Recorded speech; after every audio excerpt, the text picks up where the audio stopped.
지금까지 우리는 3시간 동안 뭔가를 계속 만들었습니다. 화면을 만들고 서버를 만들고 창고를 만들었죠. 그런데 그 전부가 아직 한 곳에만 있습니다. 여러분 노트북 아니요? 친구한테 내가 만든 거 봐봐 라고 말하고 싶은데 보낼 링크가 없어요. 지도에 표시되지 않은 마을에는 아무도 못 찾아옵니다.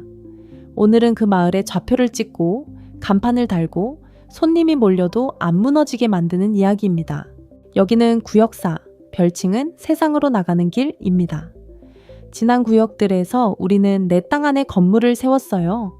이번 구역은 그 땅을 공개된 좌표 위로 끌어내는 구역입니다. 그런데 이 구역 좀 특이합니다. 오늘 나올 도구가 유난히 많았는데 그 도구 대부분이 위기에서 태어났어요.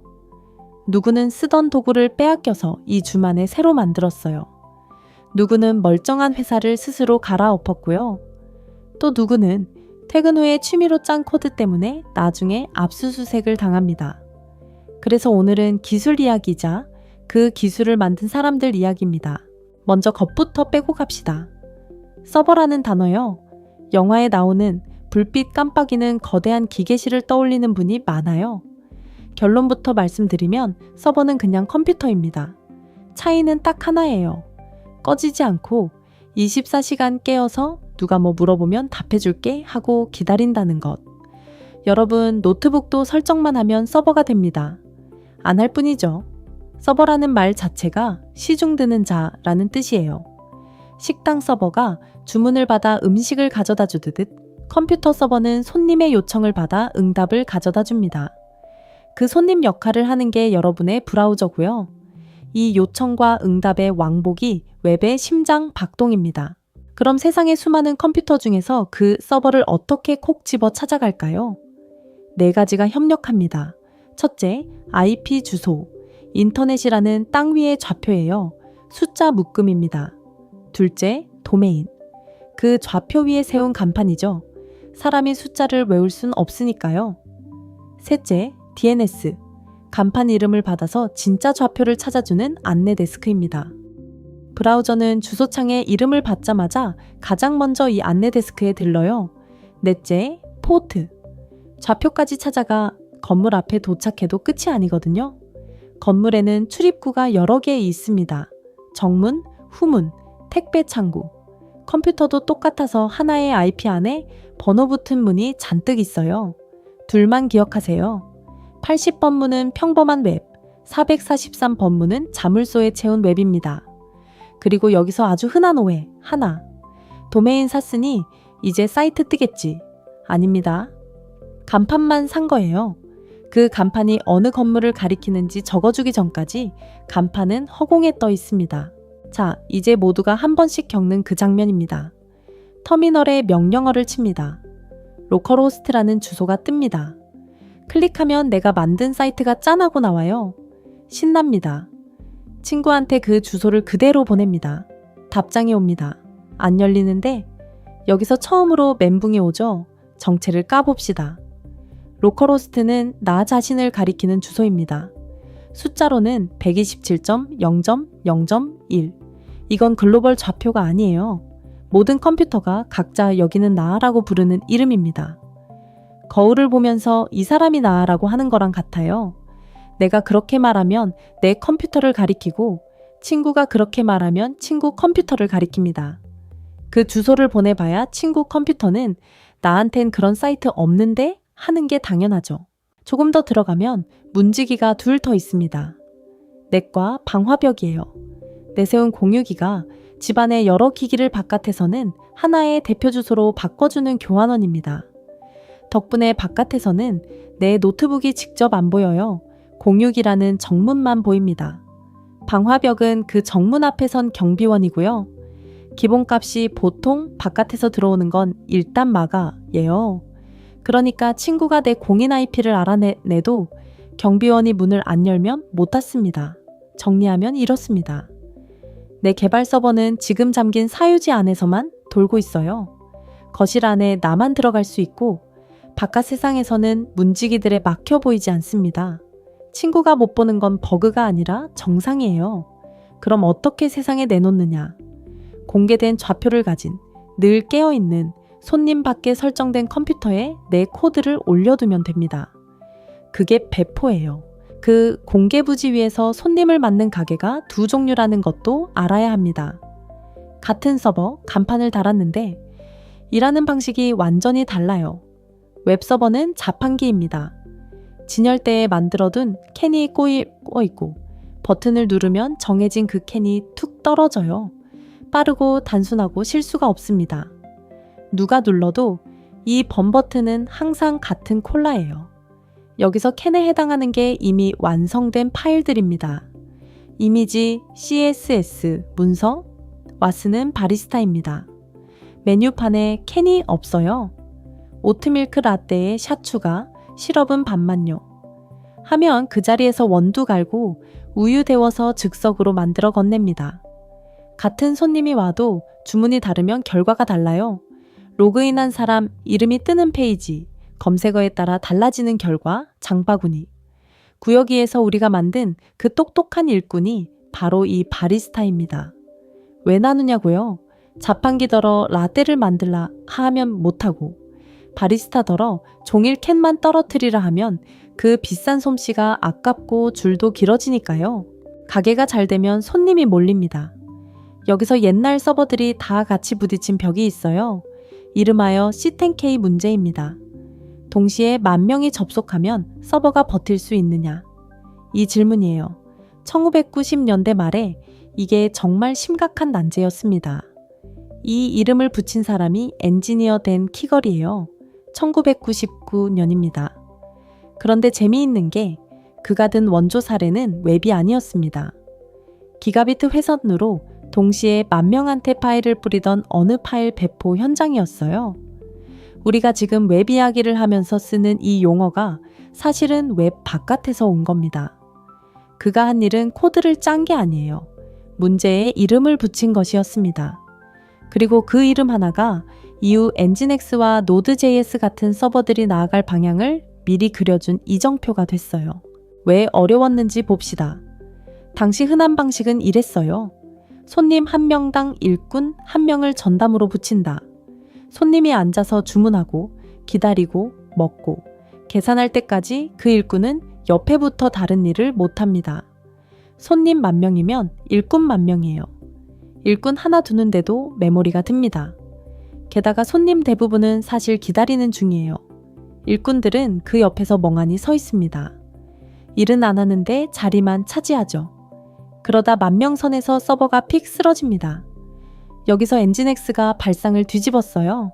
전담을 붙이지 말고 유능한 직원 몇 명이 홀 전체를 빠르게 돌자.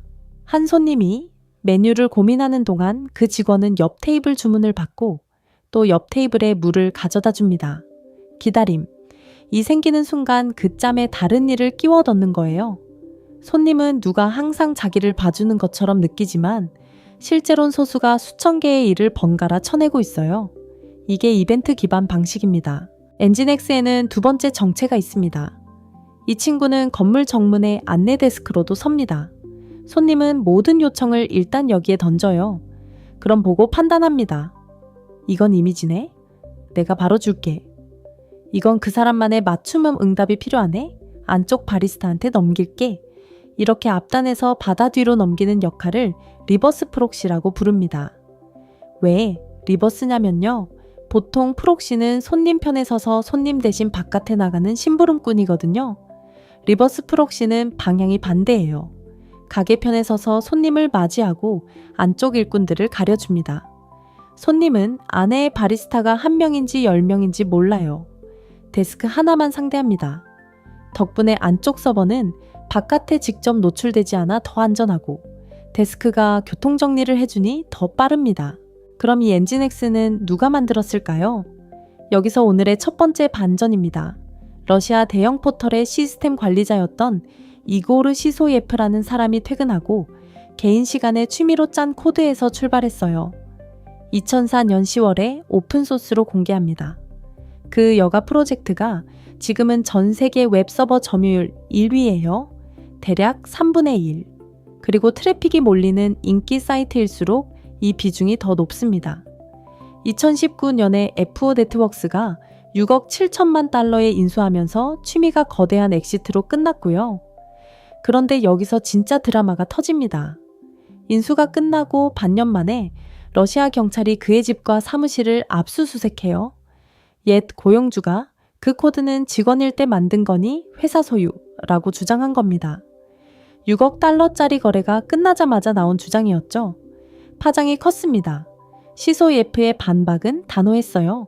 근무 시간 외에 내 개인 시간에 만들었다. 여론이 거세지자 형사 고발은 사실상 걷어들여졌습니다. 이름도 반전이에요. 엔진X는 거창한 약어가 아니라 웹을 굴리는 엔진, 그러니까 엔진X라는 직관적인 장명입니다. 자, 이제 10장으로 넘어갑니다. 코드를 실제로 실어 나르는 이야기예요. 배포의 정의는 단순합니다. 내가 만든 코드를 실제 서버에 올려서 거기서 돌게 만드는 것, 끝이에요. 어려운 건 정의가 아니라 어떻게입니다. 옛날, 그러니까 운송로가 비포장도로이던 시절을 봅시다. 개발자는 코드를 다 만든 다음 FTP라는 도구를 켰어요. 내 컴퓨터와 서버 사이를 잇는 파일 셔틀버스입니다. 파일을 하나하나 집어서 서버 폴더에 끌어다 놓아요. 다 옮겼으면 서버에 접속해서 프로그램을 껐다 켭니다. 이게 배포였습니다. 문제가 보이시나요? 사람 손이에요. 사람 손은 빠뜨립니다. 50개 파일 중 47개만 옮기고 3개를 깜빡해요. 그 3개가 하필 핵심이라 사이트가 새하얗게 죽습니다. 새벽 2시에 어떤 파일을 안 옮겼는지 기억도 안 나요. 그런데 수동 배포의 진짜 무서움은 따로 있습니다. 되돌릴 수가 없다는 거예요. 새 파일로 옛 파일을 덮어 쓴 순간 어제까지 멀쩡하던 버전은 증발합니다. 새 버전이 망가졌다는 걸 깨달았을 땐 돌아갈 어제가 이미 없어요. 그래서 옛날 개발자들은 배포 전의 서버 폴더를 통째로 복사해뒀습니다. 백업 최종, 백업 최종, 진짜 최종. 이런 눈물겨운 의식을 치렀어요. 웃으시는 분들 지금도 하고 계실 겁니다. 이 되돌릴 길이 없다. 는 공포가 사실 오늘 10장 전체를 관통하는 주제입니다. 그래서 사람들이 깨달았어요. 이 길은 자동화해야 한다. 사람이 매번 손으로 셔틀버스를 몰 게 아니라 정해진 길로 알아서 짐이 흘러가는 컨베이어 벨트를 깔아야 한다. 자동화하려면 먼저 무엇을 운송할지가 한 군데 깔끔하게 모여 있어야 합니다. 그리고 망하면 되돌아갈 지점도 필요하고요. 그 둘을 동시에 푸는 게 기시입니다. 비유 하나 하죠. 게임을 떠올려 보세요. 보스방에 들어가기 직전에 뭘 하십니까? 세이브합니다. 두들겨 맞아 죽어도 세이브 지점에서 다시 시작하면 되니까요. 깃은 코드의 세이브 포인트 시스템이에요. 작업이 어느 정도 됐다 싶으면 세이브를 찍습니다. 이걸 커밋이라고 해요. 커밋은 그 순간 코드 전체의 스냅샷입니다. 사진 한 장이에요. 이 시점의 모든 파일은 정확히 이 상태였다를 기록으로 박아둡니다. 세이브를 여러 개 찍어두면 언제든 원하는 사진으로 돌아갈 수 있어요. 어제 오후 3시의 코드로, 지난주 금요일의 코드로 시간 여행입니다. 여기에 하나 더 있습니다. 브랜치예요. 지형으로 치면 본길에서 갈라져 나간 샛길입니다. 본길은 그대로 둔 채 옆으로 새길을 하나 내대서 거기서 마음껏 실험해요. 망하면 그 새길만 통째로 버리면 됩니다. 본길은 멀쩡해요. 잘 됐으면 새길의 성과를 본길로 합칩니다.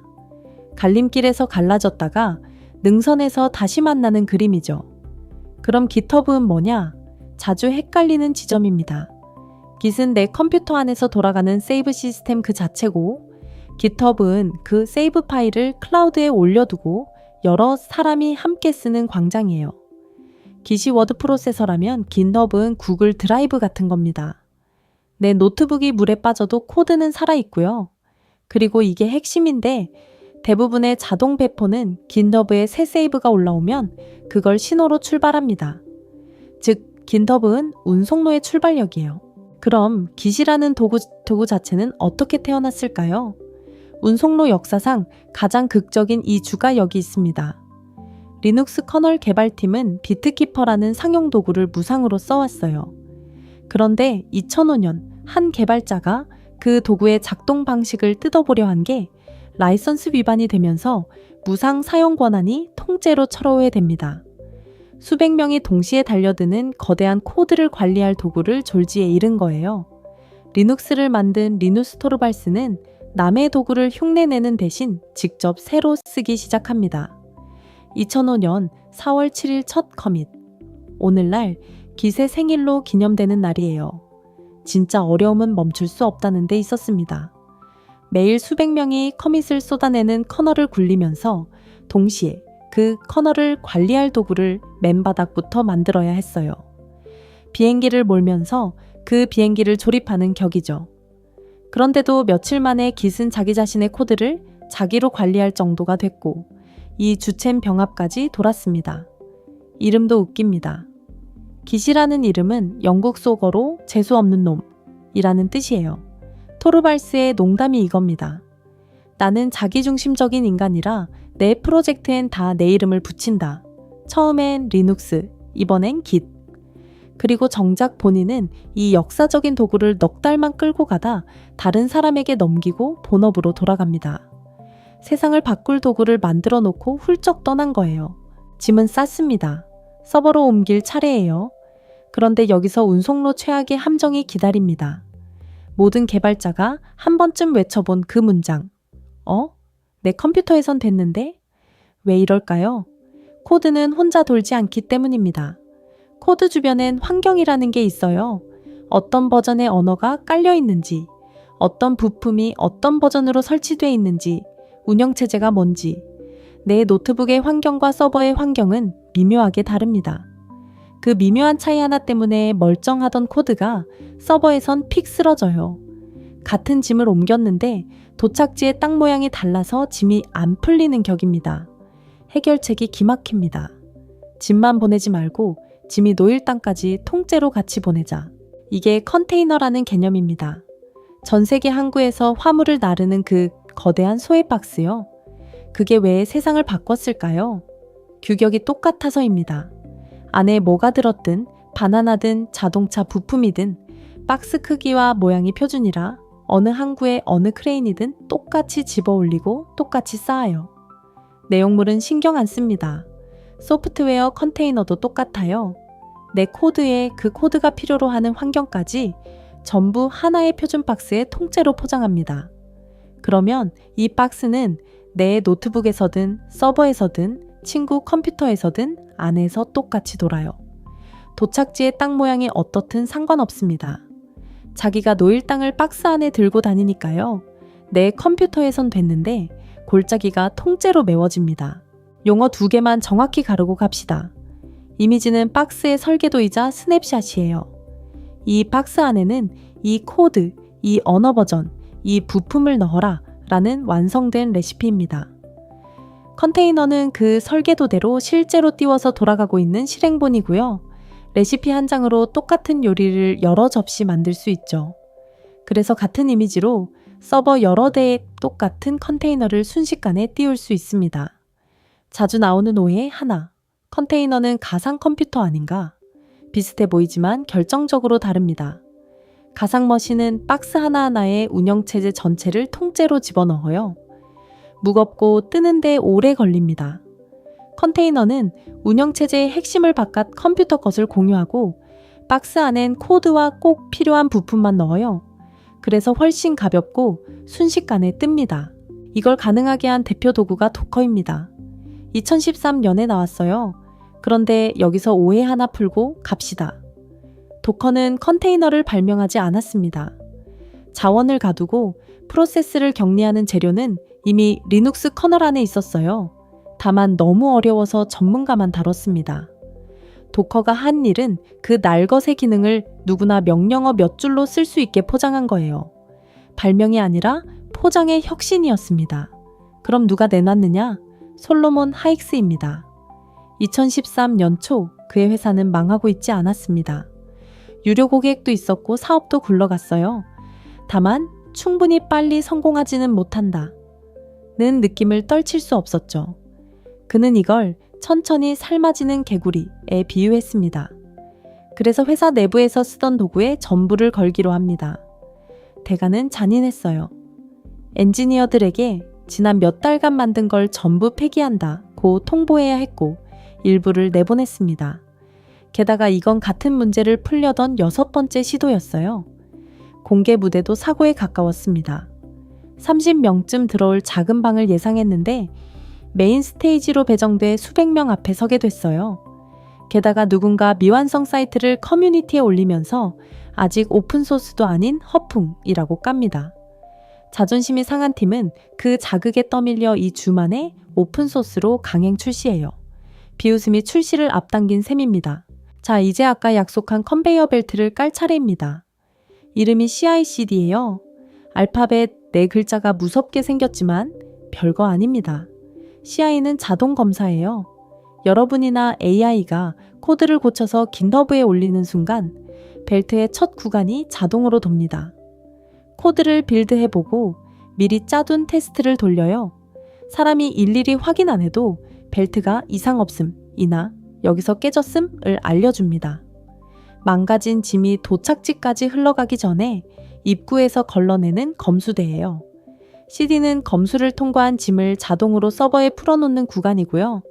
전체를 한 줄로 그리면 이렇습니다. 코드 수정, 깃허브에 올림, 자동 빌드, 자동 테스트, 자동 배포. 여러분이 하는 건 첫 단계 하나뿐이에요. 이게 왜 혁명이냐? 아까 그 새벽 2시 기억나시죠? 사람은 빠뜨리고 깜빡하고 순서를 틀립니다. 기계는 안 그래요. 정해진 절차를 매번 정확히 토시 하나 안 틀리고 반복합니다. 실수와 누락이 구조적으로 사라져요. 컨베이어 벨트가 짐을 실어 날랐습니다. 그런데 어디에 내려놓죠? 여기서 갈림길이 나옵니다. 이 갈림길은 특히 중요하니 똑바로 보세요. 왼쪽 길, 직접 서버를 세팅한다. 클라우드에서 빈 컴퓨터 한 대를 빌려서 운영체제 깔고 보안 설정하고 웹서버 돌리고 도메인 연결하고 인증서 붙이고 전부 내 손으로. 자유롭습니다. 뭐든 마음대로 주무를 수 있어요. 대신 품이 엄청나게 듭니다. 비포장 도로를 직접 닦으며 가는 길이에요. 초보가 여기 들어서면 10중 8구 길을 잃습니다. 오른쪽 길, 관리형 플랫폼을 쓴다. 누군가 이미 길을 포장해두고 검문소, 주유소, 정비소까지 다 차려놓은 고속도로예요. 그냥 차를 몰고 들어가기만 하면 됩니다. 깃허브만 연결하면 플랫폼이 컨베이어 벨트를 알아서 깔아주고 코드를 올리는 순간 몇 분 뒤 진짜 인터넷 주소가 뜹니다. 친구한테 보낼 링크가 드디어 생기는 거예요. 물론 공짜 점심은 없습니다. 고속도로는 편한 대신 제어권을 일부 내줍니다. 그리고 트래픽이 커지면 통행료를 받아요. 무료 구간은 연습장이지 영업장이 아닙니다. 출시 전에 반드시 사용량 상한이나 알림을 걸어두세요. 청구서가 같이 폭발할 수 있습니다. 이제 10장에서 제일 중요한 대목입니다. 졸지 마세요. 바이브 코딩의 생사를 가르는 기술이니까요. 현실을 직시합시다. AI에게 코딩을 시키면 AI는 멀쩡한 코드를 자주 망가뜨립니다. 악의는 없어요. 그냥 그렇게 됩니다. 로그인 버튼 위치만 살짝 옮겨줘 했는데 옆 동네 코드까지 건드려서 결제가 안 되고 화면이 깨져요. 이건 여러분이 못해서가 아니라 원래 그런 겁니다. 그래서 진짜 실력은 AI가 안 망치게 하는 것, 이 아니라 망쳤을 때 빠르게 되돌리는 것이에요. 생존 원칙 1번, 항상 작동하는 마지막 지점을 확보하라. 코드가 멀쩡히 돌아가는 순간이 오면 그 즉시 커밋을 찍으세요. 거창한 작업이 끝났을 때만이 아니라 조금이라도 진전이 있을 때마다 자주 작은 단위로. 세이브를 안 찍고 2시간 작업하다 망하면 2시간이 통째로 날아갑니다. 5분마다 찍었으면 5분만 날아가요. 생존 원칙 2번. 위험한 실험은 샛길에서 하라. 봉기를 처음부터 끝까지 안전하게 두는 습관입니다. 생존 원칙 3번. 되돌리는 2가지 방법을 구분하라. 이름만 가볍게 알아두시면 됩니다. 되돌리기는 망친 변경을 취소하는 새 세이브를 하나 더 찍는 방식이에요. 과거를 지우지 않고 방금 그건 없던 걸로 라는 기록을 위에 덮습니다. 안전해요. 협업 중이거나 이미 깃허브에 올라간 코드를 되돌릴 때 씁니다. 되감기는 아예 시계를 과거 세이브 지점으로 되감는 방식이에요. 더 강력하지만 그 사이의 기록이 날아갈 수 있어 거칩니다. 혼자 작업하는 로컬에서 쓰세요. 헷갈리면 그냥 되돌리기를 기본값으로 삼으시면 됩니다. 명령어를 통째로 외울 필요는 없어요. 어차피 AI한테 시키면 되니까요. 중요한 건 개념입니다. 되돌릴 수 있다는 것, 방식이 두 종류라는 것, 그리고 무엇보다 되게 되돌리려면 그 전에 세이브가 찍혀 있어야 한다는 것, 정리하면 이렇습니다. 바이브 코딩은 천재적이지만 변덕스러운 동료와 능선길을 걷는 일이에요. 이 동료는 가끔 여러분을 벼랑 아래로 떠밉니다. 안전벨트는 단 하나, 자주 찍은 세이브 포인트와 샛길이에요. 되돌릴 수 있는 자가 과감해집니다. 자, 마지막 11장입니다. 서버는 떴어요. 그런데 아무도 못 찾아옵니다. 좌표만 있고 이름이 없는 땅. 그게 지금 여러분 서버예요. 친구한테 자랑하려는 순간 알려줄 게 숫자 뭉치뿐입니다. 누가 이걸 외워서 들어올까요? 그런데 이 문제, 여러분만의 고민이 아니었어요. 인터넷 전체가 똑같은 벽에 부딪힌 적이 있습니다. 1980년대 초창기 인터넷에서는 모든 컴퓨터의 이름과 주소를 단 하나의 파일에 적어두고 모든 컴퓨터가 그 파일을 통째로 복사해서 썼어요. 전화번호부 한 권을 전 국민이 똑같이 베껴 들고 다니는 격입니다. 네트워크가 작을 땐 됐어요. 그런데 인터넷이 커지자 이 방식이 무너집니다. 새 컴퓨터가 생길 때마다 그 한 권을 모두가 다시 베껴야 했으니까요. 이 압력이 오늘 11장에서 다룰 거의 모든 기술의 출발점입니다. 간판부터 답시다. 도메인을 산다는 게 정확히 뭘 사는 걸까요? 결론부터. 여러분은 땅을 사는 게 아니라 이름을 빌리는 권리를 사는 겁니다. 일종의 임대예요. 1년 단위로 빌려서 그동안 이 이름은 내 거라고 등기하는 셈입니다. 그래서 갱신을 안 하면 남이 가져갈 수 있어요. 잘 나가는 서비스가 도메인 갱신을 깜빡해서 하루아침에 주소를 잃는 사고 생각보다 흔합니다. 자동 갱신을 반드시 켜두시고 등록할 때 적은 이메일이 살아있는지 확인하세요. 만료 경고 메일이 죽은 주소로 가면 아무 소용이 없습니다. 이 등기 과정엔 두 종류의 기관이 끼어 있어요. 헷갈리기 쉬우니 한 번에 정리합시다. 레지스트리는 닷컴 같은 끝부분의 공식 원장을 관리하는 본부입니다. 세상에 닷컴 원장은 딱 하나, 거기뿐이에요. 레지스트라는 그 원장에 여러분 이름을 대신 등록해주는 판매 창구고요. 우리가 실제로 카드 긁는 상대는 이쪽입니다. 레지스트리는 등기소 본청이고 레지스트라는 동네 사무소예요. 가격이 업체마다 다른 건 본청 비용은 똑같고 동네 사무소가 붙이는 마진이 다르기 때문입니다. 그런데 이 끝부분이라는 개념, 처음부터 정해진 게 아니었습니다. 한 줌의 골격이 1984년에 그어졌어요. 그해 10월 문서 하나가 원조 최상위 도메인을 정의합니다. 정부, 교육, 상업, 군, 비영리, 그리고 나라별 국가 코드. 지금은 수천 개로 늘었지만 그 첫 선이 그때 그어진 거예요. 오늘 여러분이 닷컴을 사는 건 40년 전에 그어진 선을 따라가는 셈입니다. 이름만 등기한다고 끝이 아니에요. 이 이름으로 들어오면 어디로 안내할지를 적어둬야 합니다. 이게 DNS 레코드, 즉 이정표 모음이에요. A. 레코드는 이름을 IP 좌표로 연결합니다. 가장 기본이 되는 이정표예요. 시네임 레코드는 이름을 다른 이름으로 넘기는 별칭 이정표고요. MX 레코드는 이 도메인으로 온 메일을 어느 우체국으로 배달할지 정합니다. 웹은 A로, 메일은 MX로. 길이 다릅니다. TXT 레코드는 자유 메모판이에요. 주로 이 도메인 진짜 내 거 맞다 는 소유 증명에 씁니다. NS 레코드는 이 도메인의 이정표들을 누가 관리하느냐를 가리키고요. 바이브 코딩에서 10중 8구 직접 만지는 건 앞에 둘입니다. 나머지는 있다는 것만 아셔도 돼요. 이정표를 새로 세웠습니다. 이제 새 서버로 가라 고 바꿨어요. 그런데 친구는 여전히 옛날 서버를 보고 있습니다. 미치겠죠? 분명히 바꿨는데? 이 헷갈림의 뿌리가 아까 그 옛날 문제로 거슬러 올라갑니다. 전화번호부를 모두가 베끼던 시대, 그 방식이 무너지자 누군가 근본적인 해법을 설계해야 했어요. 그 사람이 폴 모카 페트리스입니다. 1983년이에요. 그는 이름과 주소를 한 곳에 모으는 대신 여러 곳에 분산시키고 각 안내소가 답을 잠깐씩 기억해두는 체계를 설계했습니다. 이게 DNS예요. 문서로 발표하고 최초 구현까지 직접 짰습니다. 자, 그래서 전 세계에는 수많은 안내 데스크가 있어요. 여러분이 도메인을 입력하면 가까운 안내 데스크가 그 이름?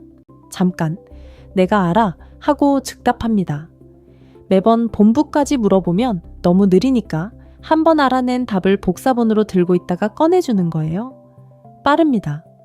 대신 본부의 원장을 바꿔도 이 복사본은 한동안 옛날 답을 계속 내놔요. 그 복사본의 유효기간이 TTL입니다. 레코드를 만들 때 이 답은 함한 시간 동안 믿어도 돼 하고 적어두는 숫자예요. 그동안 여러분의 변경은 일부에게만 보이고 일부에겐 안 보입니다. 이 복사본이 전 세계에서 천천히 갱신되는 과정을 전파라고 불러요. 그래서 도메인을 바꾸면 기다려야 합니다. 짧으면 몇 분, 길면 하루 이상. 여기가 중요한데요. 이건 버그가 아니라 설계입니다. 속도를 위해 40년 전에 일부러 만든 시차예요. 오늘 여러분이 겪는 그 답답함은 인터넷이 지금 규모로 커질 수 있었던 이유 그 자체입니다. 실전 팁 하나 드릴게요. 곧 서버 주소를 바꿀 계획이라면 변경하기 전날 미리 TTL을 짧게 낮춰두세요. 그러면 기존 복사본들이 5분 만에 만료되니까 막상 변경할 때 거의 즉시 반영됩니다. 프로들이 무중단으로 이사하는 비결이 이거예요. 그리고 가장 흔한 초보의 비명. 배포했는데 사이트가 안 보여요. 절반은 진짜 장애가 아니라 전파가 아직 안 끝난 겁니다. 무작정 코드를 뒤집어 엮기 전에 혹시 전파 중인가?를 먼저 의심하세요. 휴대폰 데이터로 접속해보면 금방 구별됩니다. 한쪽에선 새 사이트가 뜨고 한쪽에선 옛날 게 뜬다면 범인은 코드가 아니라 전파예요. 이제 손님이 들어옵니다. 그런데 손님과 서버가 주고받는 대화가 엽서라면 어떨까요? 우체부도 중간에 거쳐가는 모든 사람도 내용을 다 들여다봅니다. 비밀번호든 카드번호든 활짝 펼쳐진 채로 오가요. 이게 그냥 HTTP 평문통신입니다. 해법은 엽서를 밀봉 봉투로 바꾸는 거예요. 봉투 안내용은 발신자와 수신자만 열 수 있게 잠그고 중간에 누구도 못 봅니다. 이 밀봉을 담당하는 기술이 TLS이고 그걸로 보호되는 게 HTTPS예요. 주소창 왼쪽의 자물쇠에 아이콘이 이 봉투는 밀봉됐습니다 라는 표시고요. TLS는 두 가지 일을 동시에 합니다. 하나는 암호화, 내용을 아무도 못 읽게 하는 것. 다른 하나는 신원 증명, 이 서버가 진짜 그 서버가 맞다는 보증이에요. 이 보증서를 인증서라고 부릅니다. 그런데 여기서 아주 중요한 오해 하나. 자물쇠가 떴다고 그 사이트가 착한 건 아니에요. 자물쇠는 너와 그 서버 사이의 통신이 밀봉됐다는 뜻일 뿐입니다. 피싱 사이트도 무료 인증서로 자물쇠를 띄울 수 있어요. 엿듣기가 안 된다. 와, 상대가 사기꾼이 아니다.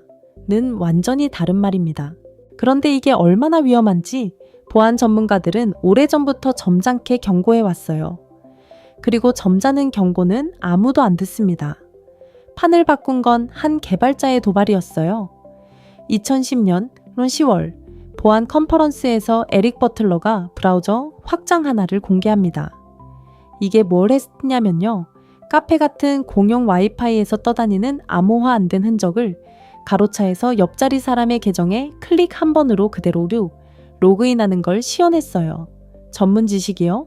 필요 없었습니다. 그냥 클릭이었어요. 카페에서 커피 마시다가 옆 테이블 사람의 소셜 계정에 그냥 들어가진 겁니다. 이 도구는 24시간 만에 10만 회 넘게 다운로드 됐습니다. 전문가들이 추상적으로 경고하던 위험을 일반인이 눈으로 보고 소름 끼치게 만든 사건이에요. 결과는 즉각적이었습니다. 거대 소셜 서비스들이 HTTPS를 기본값으로 전환하기 시작했어요. 한 개발자가 업계를 망신줘서 움직이게 한 겁니다. 보안 역사의 명장면이에요. 그런데 예전엔 이 인증서가 비싸고 발급 절차도 번거로웠습니다. 그래서 작은 사이트들은 그냥 평문으로 버텼어요. 그 판을 뒤집은 게 레츠 인크립트입니다. 무료로 그리고 자동으로 인증서를 발급해주는 비영리 인증기관이에요. 2015년에 시작했습니다. 이걸 만든 사람이 조시아스예요. 그는 동료와 함께 무료이면서 자동으로 인증서를 발급하는 인증기관을 구상했습니다. 그런데 거의 같은 시기에 다른 팀도 독립적으로 같은 꿈을 꾸고 있었어요. 2013년 두 팀은 서로의 존재를 알고 합칩니다. 이익이 아니라 공익을 택한 결단이 출발점이었어요. 역경은 지금도 진행 중입니다. 비영리 인증기관에는 수익 모델이 없어요. 전 세계 인터넷 보안에 큰 축을 떠받치면서도 운영은 기부와 후원에 의존합니다. 작은 비영리 하나가 웹 절반의 자물쇠를 책임지는 구조예요. 그 위태로움을 끌어안고 10년 넘게 이끌고 있습니다. 돈을 벌 수 있었던 자리에서 굳이 못 버는 길을 택한 사람들의 이야기입니다. 그리고 공짜 인증서를 손 안 대는 인증서로 완성한 사람이 있어요. 피터 에커슬리입니다. 인증서 발급과 설치라는 번거로운 수작업을 자동화한 도구의 초기 개발을 주도했어요. 2012년 한 컨퍼런스에서 대학 연구자를 만나 자동화 연구를 시작했고 그 연구가 레츠 인크립트의 기술적 뼈대가 됩니다. 인증서엔 유효기간이 있어요. 90일입니다.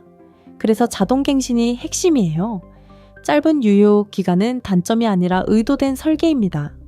짧게 가져가면 키가 유출돼도 피해 기간이 짧고 무엇보다 자동화하지 않으면 못 버틴다. 는 압력이 생기거든요. 여러분은 자동갱신이 켜져 있나 만 한번 확인하면 됩니다. 그런데 에커슬리는 2022년에 세상을 떠났어요.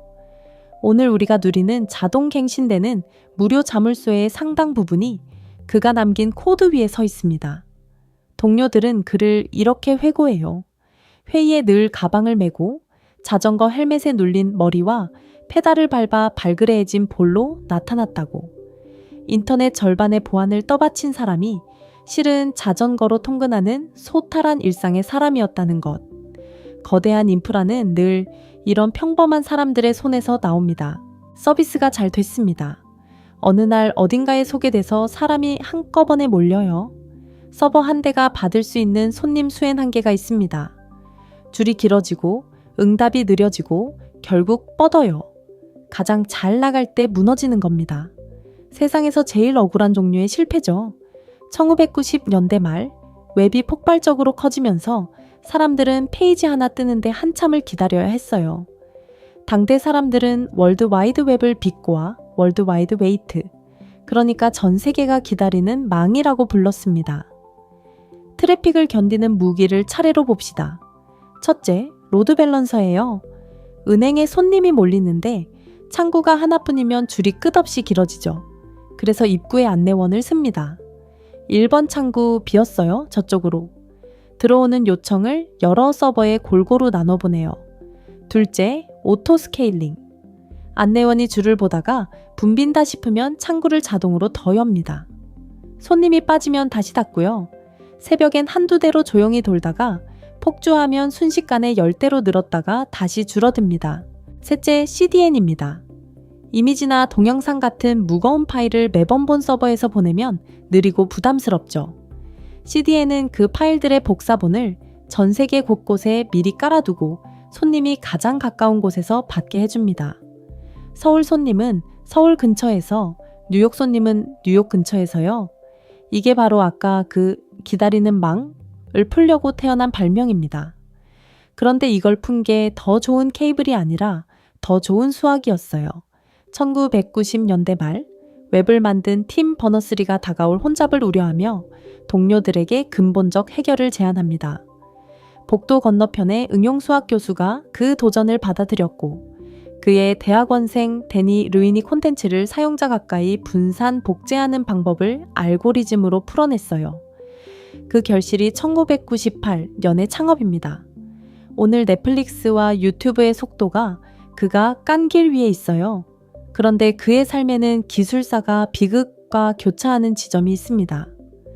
그는 2001년 9월 11일 아메리칸 항공 11편에 탑승했다가 납치범들에 맞서다 살해된 것으로 널리 알려져 있어요.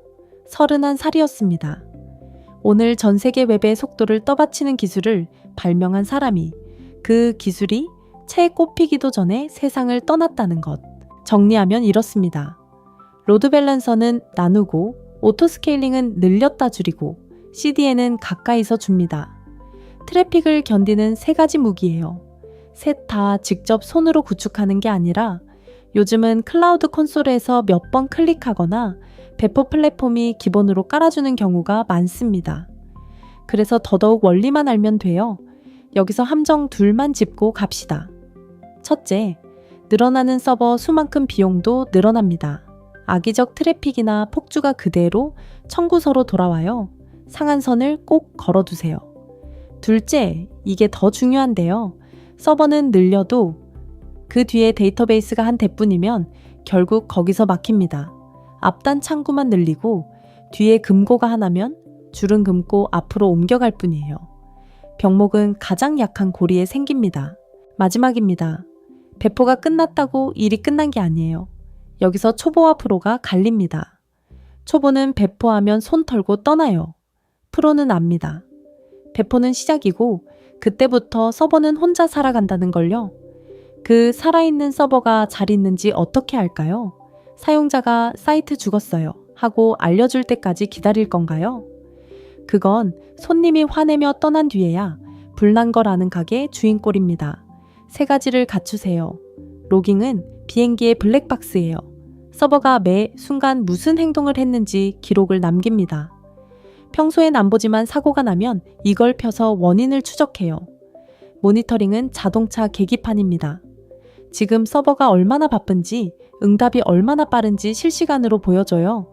흑급 보면 과열 직전이네를 사고 전에 압니다.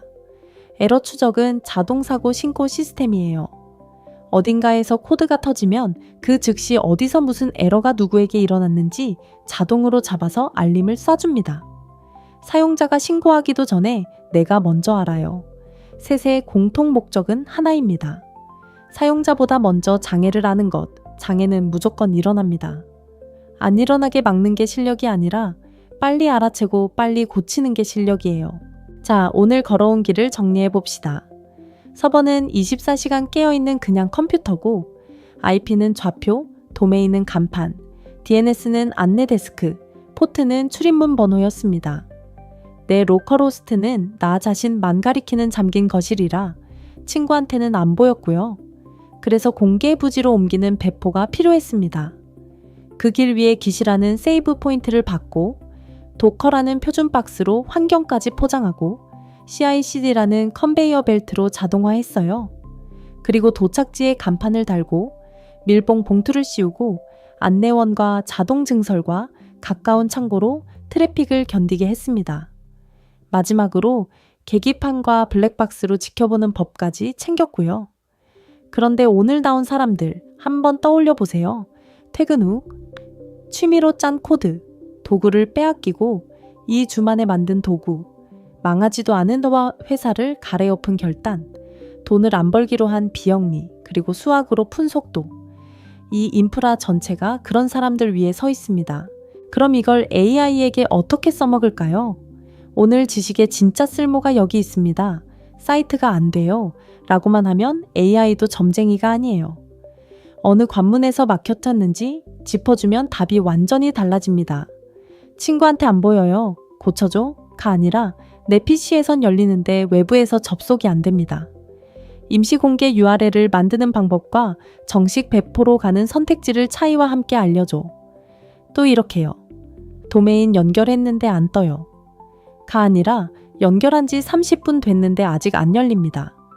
전파 때문일 가능성과 확인 방법, 80번과 443번 포트 점검 순서를 알려줘. 그리고 무엇보다 일을 시키기 전에 이렇게 말하세요. 지금 코드가 잘 작동하니까 먼저 이 상태로 커밋해줘. 그 다음에 수정하자. 오늘 기억할 한 문장은 이겁니다. AI에게 과감하게 일을 시키고 싶다면 먼저 되돌릴 길부터 깔아두세요. 길 이름을 아는 사람이 길을 부립니다. 오늘 강의는 AI 개발 지형도라는 책의 구역 4를 바탕으로 만들었습니다. 부제가 길을 아는 자만이 AI를 부린다. 예요. 오늘 내용이 딱 그 이야기였죠. 한국어판이 구글 플레이북에서 판매 중입니다. 링크는 설명란에 있어요. 그리고 무료 샘플이 있으니 먼저 맛보고 결정하셔도 됩니다. 오늘 다룬 9장, 10장, 11장은 강의보다 훨씬 자세하고 오늘 시간이 없어서 지나친 이야기들도 책에는 다 있습니다. 다음 시간에는 구역사의 나머지 절반을 갑니다. 혼자 다 만들지 않는 법, 그러니까 외부 서비스 연동, 그리고 문을 잠그고 내보내는 보안이에요. AI가 짠 코드에서 사고가 제일 많이 나는 자리가 바로 거기입니다. DK 코프였습니다. 다음 시간에 뵙겠습니다.